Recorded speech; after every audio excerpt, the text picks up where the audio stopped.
Everybody, this is Kerry. I'm really excited to have her on the 50/50 project. She reached out to me through my Facebook page here, and I'm very excited to talk to Kerry and hear about her experiences, and hopefully you guys will enjoy it as well. So, Kerry, do you just kind of want to start off and just tell us your story? Sure. So on February 9th of 2017, I was walking my dog on the sidewalk across the street from an elementary school when I was struck by a car and I was taken to the hospital where I was in a coma for 3 weeks. At the time, the doctors were not certain that I would recover, and they were trying to prepare my family for that. Due to the accident, my jaw was broken in half, my shoulder was shattered, my left arm was broken in 2 places, my right leg was broken, and I had half of my left leg amputated. I spent all of 2017 in facilities and contracted MRSA, norovirus, and cellulitis. I sustained a C6, C7 spinal cord injury and a traumatic brain injury. So I had to watch my daughter graduate 8th grade on FaceTime. Imagine how much stress that is on a middle school student. I've been with her since she was born and have been very involved in her schooling and making sure she remained active, and now she's serving in the U.S. Navy. Oh, well, thank her for her service for us. What's her name? Her first name? Maria Elena. Okay. Yeah, definitely. All of our love and support goes out to you. Thank you. Yeah, absolutely. I miss a lot of things from my previous life. I miss running. I miss playing soccer and volleyball and feeling able to relax. I miss being able to take my friends together for tea parties and brunches and trivia nights like we used to. And I miss being able to drive. And most of all, I just miss being normal. My friends are all moving forward with their lives and I'm stuck. I miss how I could connect with my husband. We would travel together and we ran the Duke City half marathon together. And I miss sharing a bed with him and being able to share household duties. So as a result of the crash, I cannot cook, clean my home, wash my own clothes, or even make myself a cup of coffee. I have to eat like a child with a bib at a very specific table, and I've lost my whole life that I led prior to this devastating crash. Okay, that seems like a lot. So, what do you think? I know when I shared my initial episode, I was born with the disability that I have. So, Okay. I haven't had to get used to being without things, and haven't had a situation where I was able to do things, normally, quote unquote, and then have it taken away from me. I can only imagine, not only physically, but what has it been for you? Like, you've lived a very active lifestyle, you're a mother, a wife. What has it Did you find it more difficult to adjust psychologically and emotionally to things than physically, or what has that been like to you? Can you let us in? Absolutely. Uh-huh. Yes, I suffer from massive depression, clinical depression, and I Uh-huh. have anxiety as well. Okay. So I'm on medication for that, but it's very difficult. It's been very difficult psychologically. I can only imagine. What do you think are some things for people that have not been through this, or don't have a disability? What would be some of the main things that people just don't realize when those things that we have so easily are taken away from us? Or what is something that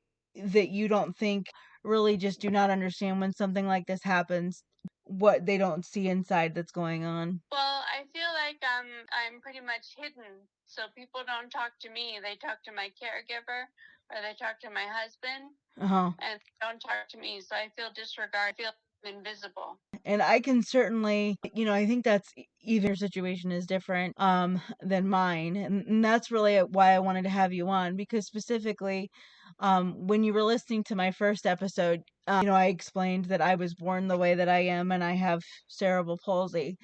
And I talked a little bit about how a lot of times people tend to, and I'm sure you've experienced this as well, when you're disabled, people just tend to throw us all into one group. And that doesn't work that way. My experience is having a cerebral palsy going to be completely different than yours, having had a spinal cord and a traumatic brain injury.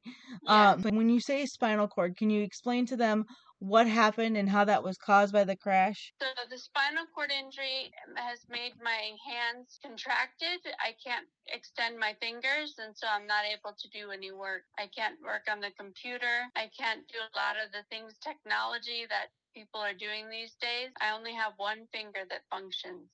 Okay. Yeah. One of the things that I think people don't realize is the when you said that you had to be cared for and go in and out of all those facilities when this Yes. happened.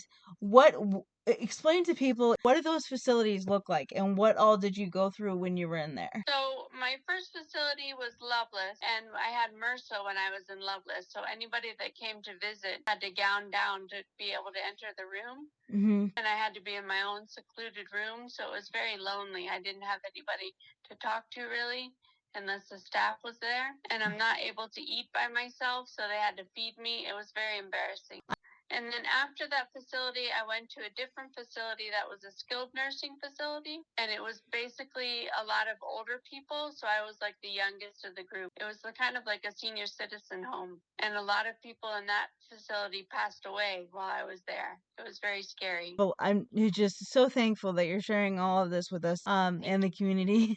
I know it's not an easy thing to talk about. I think this does bring up a better point regarding services and things that are out there for people that are disabled or that have experienced things like this. Why does somebody like you know, who was very active and younger, why do you end up going to facilities that have more elderly people? There really aren't any care facilities for people like us, right? No, Could both probably agree that services are definitely lacking for people like us in a younger group that need that kind of assistance. definitely. Mhm. When I was in the skilled nursing facility, I spent most of the time in bed. They Yeah. would take me for therapies for like 30 minutes and then return me to the bed. And other than that, not a lot of interaction even with the staff.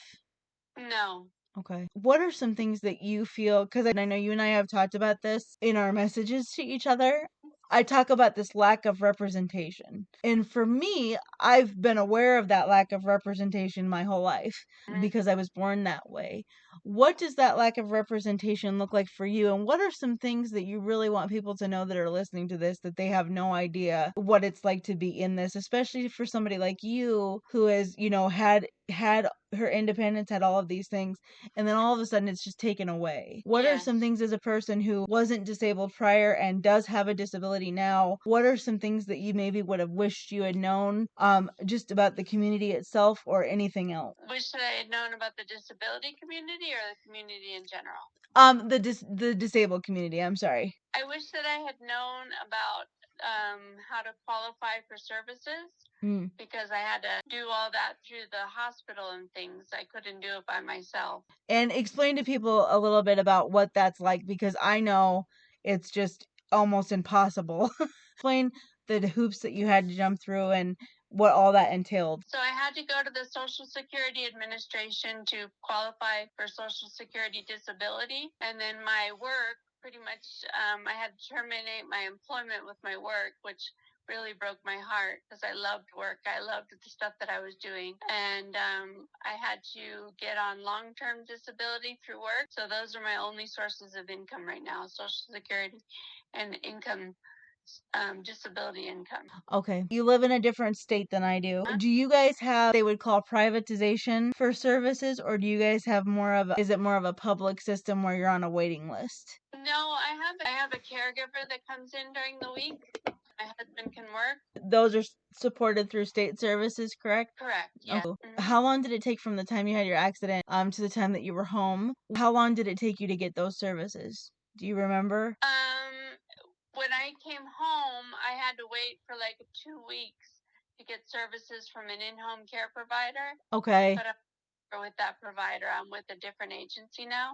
And I'm curious to know, I know that I've and my mom is a nurse, so we've talked about this also. My mom's a nurse too. She's passed on, but she was a nurse as well. Oh, they're great, aren't they? I love Yes, moms. definitely. Yeah. With the services, and I know I've heard this from my other friends in the disabled community as well that have home care coming in. I know a couple of my friends who have caregivers that are coming in and out of the home. It's become a very unreliable system, in the sense that, you know, sometimes the caregiver will show up, sometimes the caregiver will not show up, sometimes you think you have certain services and you don't. Did you experience any of that in the beginning prior to having this good care provider, or did you have positive experiences only? No, it's been an ongoing process with the caregiving agency. they're short-staffed, so it's very difficult to find people because I'm considered a high-level client because of all of my injuries. So it's very difficult for them to find services for me. So I have a caregiver that comes in during the morning and another one that comes in during the afternoon. That's recent. And when, like, for example, this upcoming Saturday, I'm not sure who they're sending me in the afternoon. So I have to constantly bug them in order to get contact available. And to be able to touch base with them. Yes. Okay, gotcha. That I can hear, when you were talking about what you used to do for work and how much you loved it. Can you tell us what you used to do for work prior to this?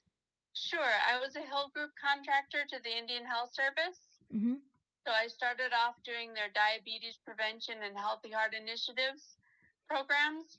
And then when that ended, I helped to do the computer programming. And it was very challenging. It was very rewarding work. Oh, well, that does sound very exciting. It was. It Absolutely. helped Native communities around the country. Well, good for you. Well, thank you for that work. When I did my introduction episode, and you and I have talked about this, I think we have been kind of in agreement that when something like this happens or you have somebody with a disability in your family, it's the whole family that deals with it. And I think The whole that's family suffers, yes. correct.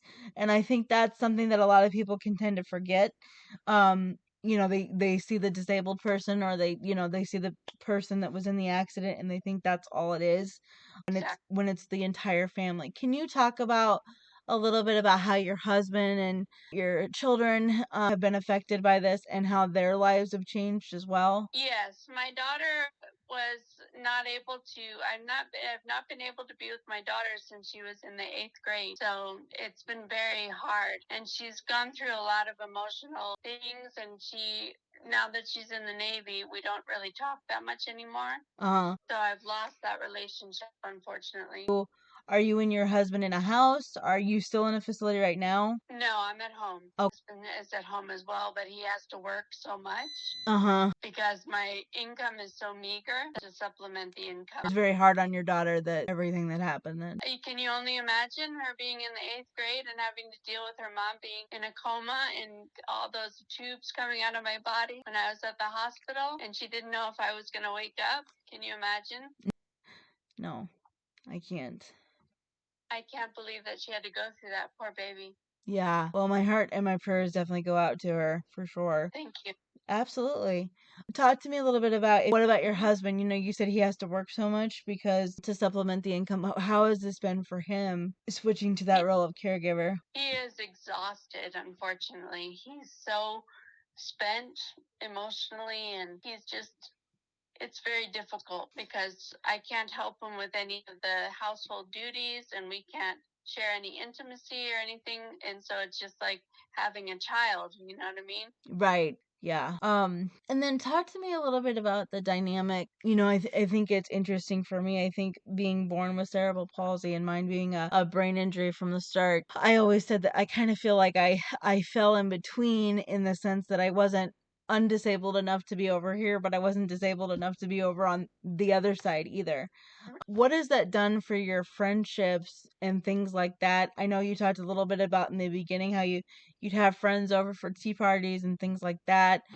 Did Yes. you, unfortunately, we would like to think that our friends would stick by us, and some of them do, but a lot of times I think that when something like this happens, and I can only imagine, it's traumatic for everyone. How have your friendships been since all of this took place? I have a core group of friends that thankfully still take me out and about, but it's really difficult because I have like a suprapubic tube and all that sort of stuff. I have to be placed in a wheelchair to go out, and it's like I can't just jump out of bed and go, party or anything. Right. It takes a long time Yes. to get ready. Yes. The traumatic brain injury has been the most difficult part, I think, because I literally don't know what time it is. I don't know what day it is oftentimes, and I have very bad short-term memory. Like I will eat and not remember what I've eaten. I think that's one of the things too and I mean, I'm learning so much just by hearing you talk, because to talk to you, you wouldn't think that you'd have any problem with your memory because you're doing great. So with a traumatic brain injury, was that something after the accident that was diagnosed pretty much right away, or did they have to wait to see what was going to happen? I'm not quite sure because, like I said, I was in a coma, so I'm not sure what they did in the hospital. But the traumatic brain injury, probably because when she hit me, like my whole body was out on the sidewalk and she blew out her front tire hitting me. Oh my goodness. So I tried to go away, but the car wouldn't go anymore. She tried to run away from the accident after she hit She you? did, yes. Oh my goodness. Yeah. Wow. And have you has she attempted to reach out to you at all, or do you know what? No. No. I didn't even know who she was. We went to trial in 2018, and that was the first time I had seen her in person. So there was a trial and everything. Yes, there was a trial, and she got 90 days for a traffic accident. That's it, of which she spent a week in jail only. Oh my goodness. Yes. And do they know, if she knew she was in the wrong, do they know what caused her to hit you, and was she just not paying attention? She was texting. She was texting. Yes. See, let that be a lesson to everybody out there texting and driving. Absolutely. No texting and driving. Not responsible No. at all. And only a matter of minutes, your whole life changed. Yes. Oh, wow. And in the police report, she said she thought she hit a rock, even though she tried to keep going. Oh my gosh, Kerry, I'm speechless. That's crazy. It is crazy. Did she, and I mean, maybe she seem remorseful at all? No. No. Apologized in court, but it seemed like she was not very with it. You know what I mean? Right. She didn't have emphasis in it. Right. Yeah. So it was a very. And that had to kind of add insult to injury. Absolutely. And especially the 90 days. I find that very shocking. And then Yes. only a week of that was served. Yes. So you were in a coma for quite a while. When you Yes. came to, can you tell us? I can only imagine the physical pain, but also the mental, the mental toll that would take. What were those first weeks like when you came to getting adjusted to all of that? Well, the first couple of weeks I had a tracheotomy, so they sent me to a hospital that deals with tracheotomies, and that's awful. It's like breathing in reprocessed air. Mm-hmm. It's awful. Okay. And to suction out, my tracheotomy tube. So that was the first place that I went to after I got out of the coma. But when I was in the hospital, my limbs were so swollen that I kept hitting myself, so they had to strap me down. Oh my goodness. Yeah, and so my husband tells me, and my daughter was telling me that the first couple of things that I would say was I would blame number one and number two. Like I had no concept of reality when I first came out of the coma. Like it so took a long time. Right. So disoriented. Yeah. Yeah. Okay. Yeah. And then as you started to come more and more to, can you just let us in on a little bit of what your day-to-day looked like and what they were putting your body through to try to get you, back so you could go home? Because I don't think people can appreciate, I know from the minimal, I don't think people truly appreciate sometimes to when you were in the hospital, what kind of things were you going through on a daily basis to get you to be able to return home? Because I think people can underestimate how very difficult that is. What were some of the daily tasks that they had to put you through in the therapies and different things like that? So I'm unable to use my hands, but they would try and get me to use my fingers for things, to pick up things, and they would put me on something called a standing frame because I'm not able to stand up on my own. Mm-hmm. And so it's a machine that kind of lifts you up to make you stand. And then I would be able to stand for a certain amount of time and do some activities standing. Good. And it took months of therapy in order to get back into the home. Okay. And you said you went to several facilities.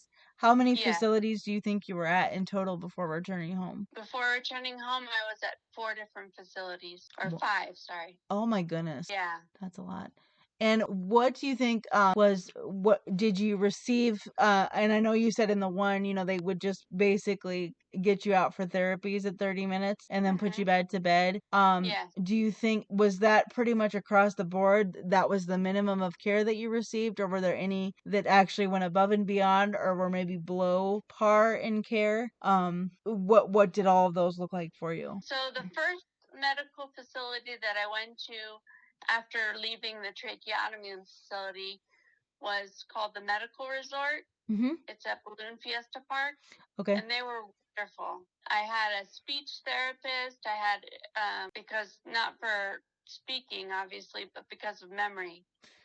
speech therapist there, and I had an occupational therapist there, and I had a physical therapist there, and the physical therapy there was excellent. So I really appreciate their work. Well, that's good to hear, at least that Yes. you had that. And then what about some of your more difficult experiences? I think being at home is being more difficult, honestly, just because of the stress it puts on my husband. I mean, I enjoy being home, obviously, because it's my home, but it's been a lot different now because I can't move. Right. And I can think you can relate to this having a disability, because when your mind knows what you're supposed to be able to do, Exactly. and then physically you can't do it, I describe it as having my body stuck in a car that I can't get out of. I agree. Yeah, and I don't think people realize the emotion that can come with watching everything happening around you and being able to do nothing to stop it. Would you agree that that's where a lot of that mental turmoil for it comes in? I agree entirely, yes, because up until now, I have been so kind of out of it that I haven't really focused on other things. But like I was saying before, all of my friends are going forward in their lives and they have soccer still and other events, and I have nothing. Right. I hope I hope if anything with this podcast we're able to give you a voice and a little bit of your power back. So again, I so appreciate you doing this. Thank you. Yeah, absolutely. That transition from those care facilities to home. I know I've kind of had to, because the older I get, the harder it's been to be independent. So I've had to learn to adapt some things, and obviously the situation that you're in, everything has to be adapted.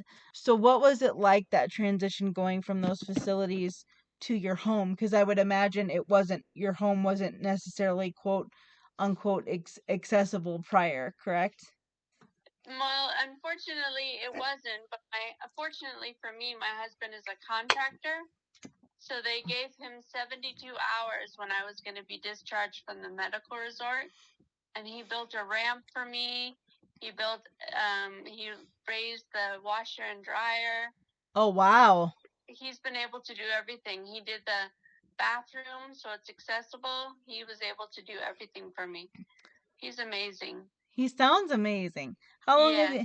How long have you guys been married? My daughter's 18, so probably 20 years. Oh my gosh. Yes. That's a wonderful thing. Well, that's a wonderful husband. A good man right Yes. there. The good man, yes. Yes, that's something to be thankful for. That's so nice. Yes, been very helpful. Yeah. And I know you said your friends do come and take you out and get you out and about. What do you Yes. think the setup is? Because I know I was just talking to another friend, um, who's going to be on the podcast at some point, and she was saying she has cerebral palsy like I do, but she can walk. And we were talking about simple things like sidewalks. Um, she's always getting hung up on sidewalks because they're not paved, or and I know for me, for my wheelchair, where I live, again, the sidewalks are not um conducive to wheelchairs. What do you and your friends run into going out? Is New Mexico pretty accessible in terms of just getting around, or do you see a lot of pitfalls there or anything like that?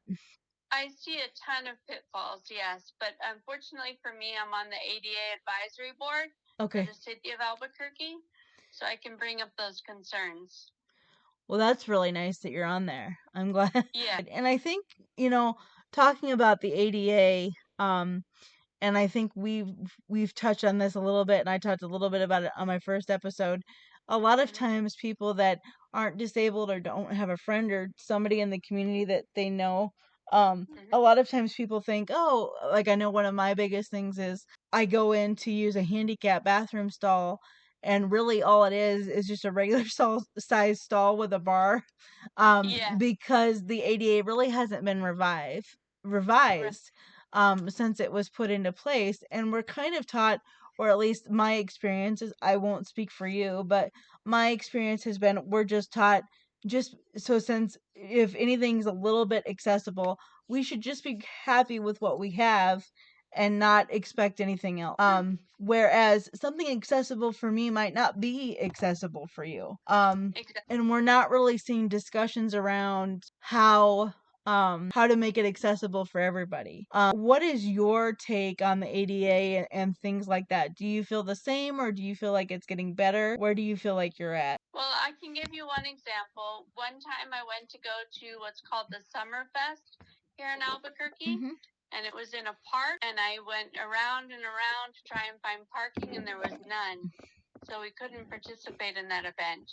And that was one of the things that I brought up to the ADA Council, was the lack of accessibility parking and the lack of, space available for people to, scoot around in their wheelchair. And they said that the city is not responsible for those events, that those events are private. So they were not able to help me with that. I just think that's crazy. I agree. What sort of emotions do you feel?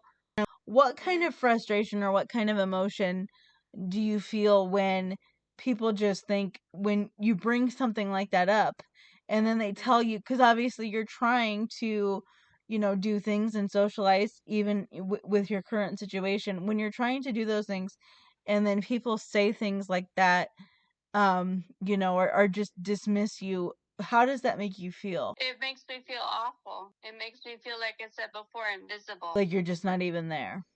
Like I'm not even there, exactly. I really wanted to talk to you too about lack of representation. I think one of the things that we talked about that started the idea for the podcast, and one of the main reasons that I wanted to talk to you, is this whole lack of representation. I think a lot of times the reason that people are so surprised when we talk about disabilities and we talk about them in an honest way, I don't see a lot of representation for people with disabilities, period. Any disability. No. And when I do see it, it's very negative, or it's very just very one-sided and very one size fits all, and that's not the case for a person with a disability. I agree. Everybody's different. So what are you seeing in terms of political policies with entertainment? What is some of the things that you would like to see changed as far as conversations and the way that you're represented with your particular disability, or just the disability community in general? So I'd like to see the disability community focused on a little bit more positively and a little bit more realistically. Like, for I do want to touch on, I know when I was watching the presidential election, specifically over 2020, but in all the years that I've voted, people with disabilities hardly ever get brought up. And it doesn't matter who's running or what affiliation they have, because I think it's important for us to have a platform on those, because that's where the ADA and a lot of those services come into place. What is something that you would like to see as far as us being representative in those areas? in terms of the political sense? Yes, when they're talking about platforms and things like that. I would like to see politicians follow through on their promises, which is odd.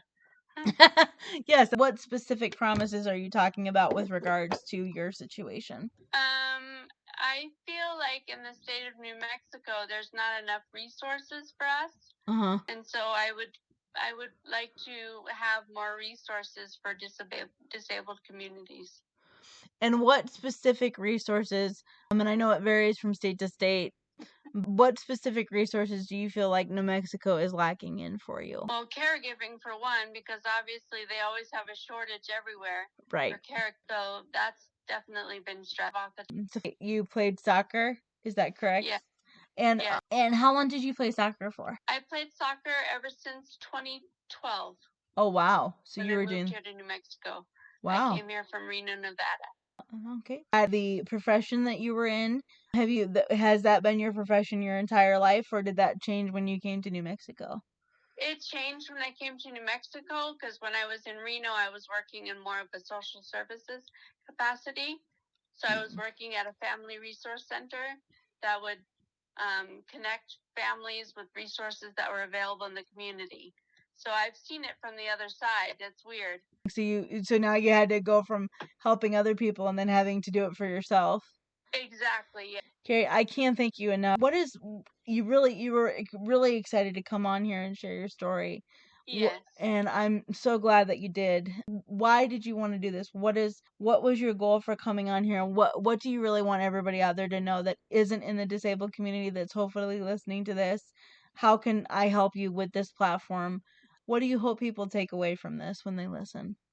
So I hope people take away from it, one, not to text and drive. Secondly, to pay attention to people that are disabled and not just the people that are with them. And the other thing is to not make derogatory comments, because like I have a power wheelchair and everybody's like, oh, you drive that thing so well.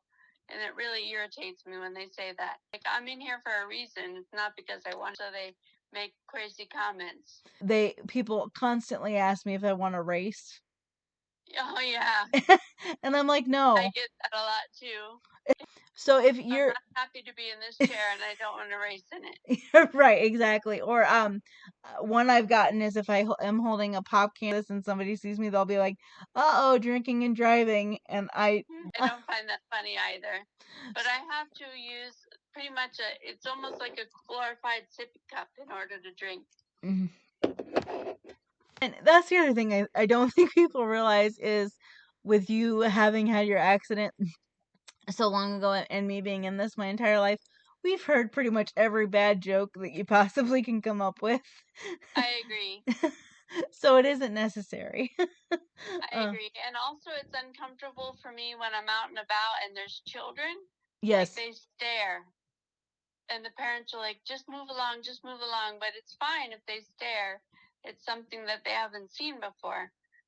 But it would be better if the parents would explain, this is what happens. I always found that interesting. And I think, I'm the kind of person, and I think you are too, if I may say so, that really I want it to be a conversation. I don't want, especially if it's a child, I don't want them to just be shooed off and nobody say anything. If your kids have questions and they haven't been exposed, please let them ask.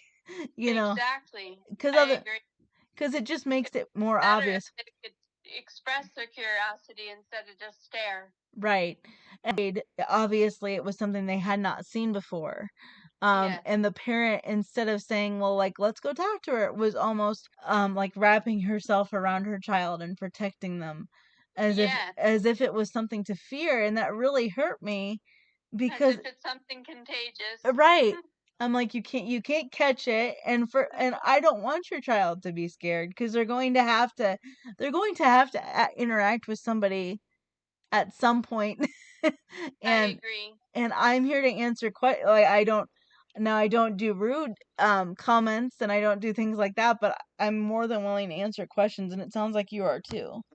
Yes, I am. It's also embarrassing for me to eat out in public since my hands don't work very well, so I usually eat at home. Okay. I only can use my one right hand to pick up food, and it's very frustrating.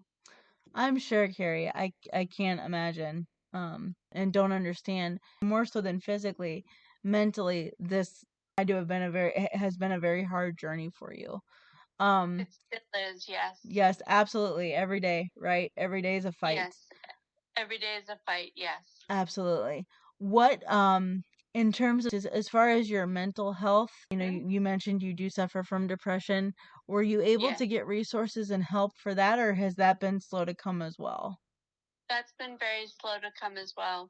I have counseling each week, but it doesn't seem to be very effective because what can they say that's going to make my life be miraculously different? Right. So it's very frustrating. And I think too, that goes with it's very hard for somebody who hasn't been through something like this. I was born like this, so I can't well, I empathize with you and am so happy to have I can't possibly imagine how hard this has been for you.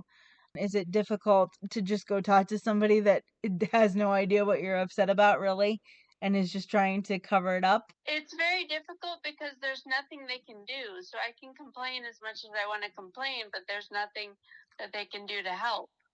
So it's difficult to figure out how to get help. Right, because you're going to wake up tomorrow and you're still going to be in the same situation.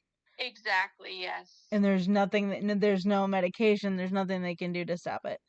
There's nothing they can do to miraculously cure me, no. I forgot to let you know that I've been all around the world. I've traveled a lot, and now I can't travel. Where all have you been? I've been to Japan, I've been to Spain, I've been to France, I've been to the Dominican Republic, I've been to Cuba before the embargo was lifted, and where else have I been?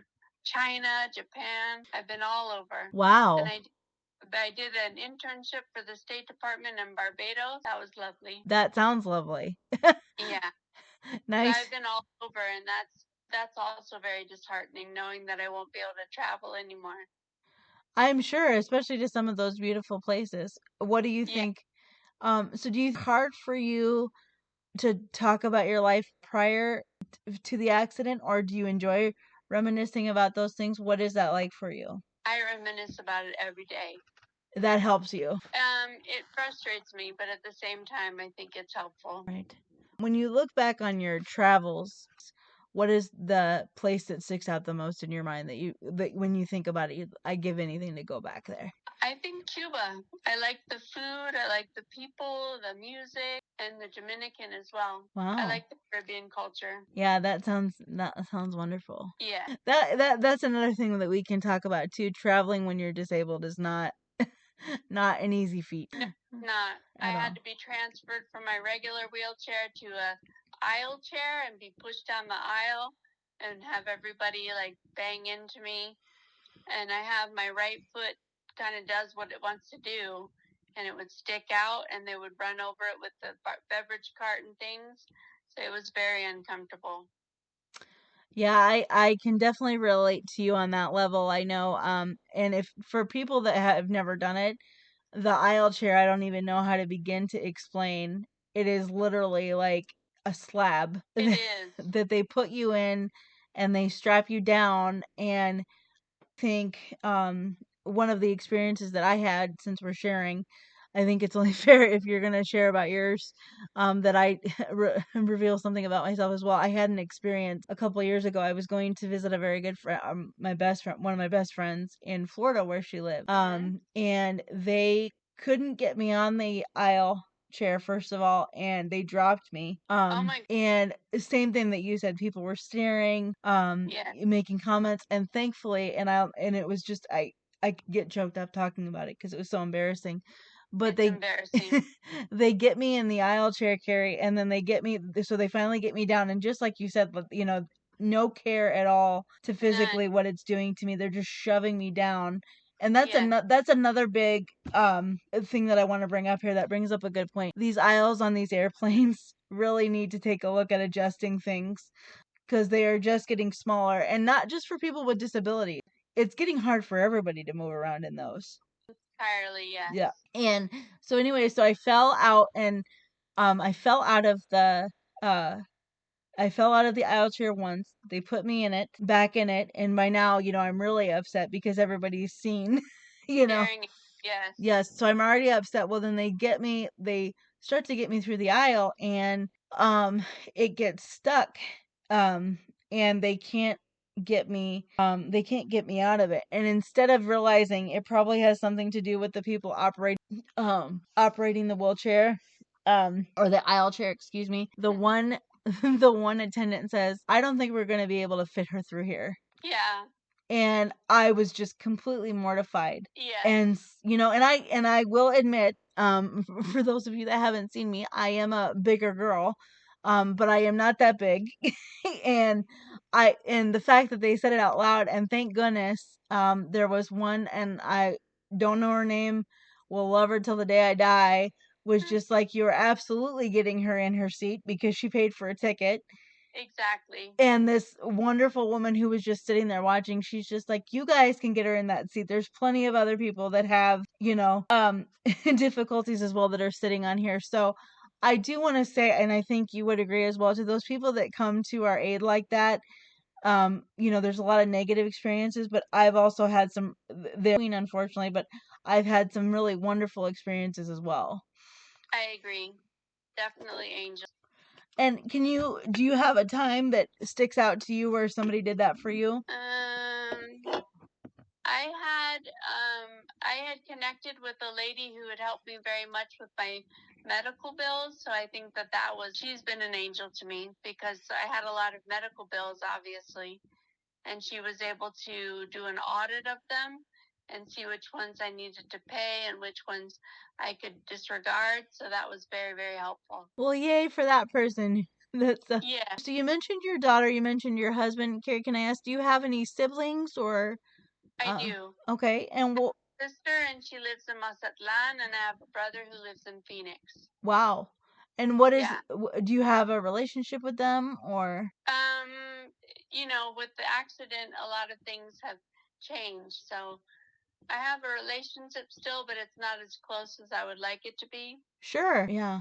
It's people just do not understand, I don't think physically the toll that No, that can take on your relationships when you're not able to be there. no, they don't. Yeah. Let's carry that. I want to make sure that you get to say everything that you would like to say. Is there anything else you want people to know?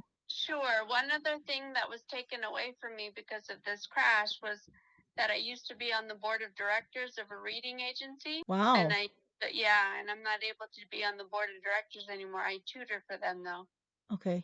And was that a situation that you weren't able to do that because you couldn't be there physically, or just due to the care that you had to get to recover? It's pretty much related to the traumatic brain injury. Okay. Because I can't process the information the same way. Right. So I couldn't remain on the board. It's too much. With COVID happening, how did that add to? I think that added a whole nother level, when you're not able to get out and do things very often anyway. I know I certainly experienced that, even though, like you, I have a wonderful group of friends that, stick by me, and a family too that help me with everything that they can. Do you think COVID exacerbated any of those issues, or particularly with home care too? Because I think that's where we started seeing a lot of the staffing issues. Would you agree? I agree, definitely, yeah. The agency has pretty much admitted that because of COVID, they have a lot of staffing shortages. And people are walking away from those jobs more and more every day. Because they're not paid well enough. Right. And that's a whole other thing there too. Yeah, I would suspect that would be something that I would propose is make caregiving better paid. Absolutely. No Tough question. job, and I think that for anybody who doesn't realize it, it's not easy work. Right. And it's not easy work, and it takes a very special type of person to be able to do it, and I think do it well. Yes. And I think that gets kind of pushed aside too, because people think, and I'm glad to hear that you have, good care now, but I think too, I think a lot of times people get into it, they don't realize there's not enough information on it, for one, like we were just talking about what it actually entails, and then people get into it and then they just up and quit. People don't realize how hard this is just as hard on the caregivers as it is for the people with the disabilities. Absolutely. And I think that's, that's another piece of it too that people forget. None of this is this easy for anybody involved. No. The other thing that was happening with COVID is I had heard of additional physical therapy that was available at the University of New Mexico, but it took a year for them to be able to reach out to me because of COVID. Oh my gosh. I know, it took a full year. So I'm going to go for them on first time on Thursday. Well, best of luck with that. You'll have to keep in touch with me and let me know how that goes for you. Thank you. I appreciate it. And it's free. Yeah. It doesn't have anything to do with insurance because it's students that are supervised by a PT. So it's not going to affect my insurance. Well, awesome. Thank God for that, right? Yeah. Yes. No. That's one good resource. Yes. Well, yeah, definitely keep me posted on that, and hopefully whenever this episode airs, I will have an update for you on that. Sounds good. Yeah. Well, Kerry, thank you so much for coming on here and being willing to talk to me. I know it's hard when you don't know the person, but I so appreciate you being supportive of the podcast and being willing to come on here and share all this. I know it's not easy. No. So I named it the 50/50 Project because when I was born, the doctors gave my mother a 50/50 shot of me making it, and I have tried my hardest to make the most out of the 50% that I've been given, but 50 can mean anything to anybody. Everybody has a 50% of something that they're trying to make the most of. So in your situation, even as difficult as things can be and as dark as things can be, what gives you hope to keep going, and what is your 50% that you're trying to make the most of every day, do you feel? I feel like I try and determine myself to make the best out of every day. It's not an easy job, but I try as hard as I can to stay positive and stay on track, stay motivated. It's very difficult though. Yeah, it is very difficult. And I think it's important for people to know on the day, because I have days, I think, where I said, some days I don't even feel like I'm hitting 15%. I agree. And that's the other thing too. I think we need to be really careful of. You don't always have to be positive or feel like doing it. I know that's something that I've definitely struggled with, where I feel like some days I have to just pretend my way through. And that almost ends up causing me more issues. Whereas if I were just honest about what's really going on. And also, people around us too, I'm so blessed with the support system that I have. At the same time, it's like you said, you don't know, even if you see a person or, you come over and they seem to be doing okay, you don't really know what's going on behind the scenes. So it's okay not to feel like you're doing your 50 every day either. It, you know, it's okay to say I'm not at my 50 today, or I'm not at my 12 or 15. That's true. All right. Well, Carrie, I so appreciate you being on here, and it's been so nice talking to you. Thank you. Likewise. Yes, and thank you for supporting the podcast. Thank you so much for giving me a voice. I appreciate it. Oh, no problem. And God bless you, and I'm sending all my love and prayers, and keep in touch with me, okay? Let me know how you're I doing. will do. All right. I will do. Okay. All right. Take care. Have a good day. You too. Thank you. Bye.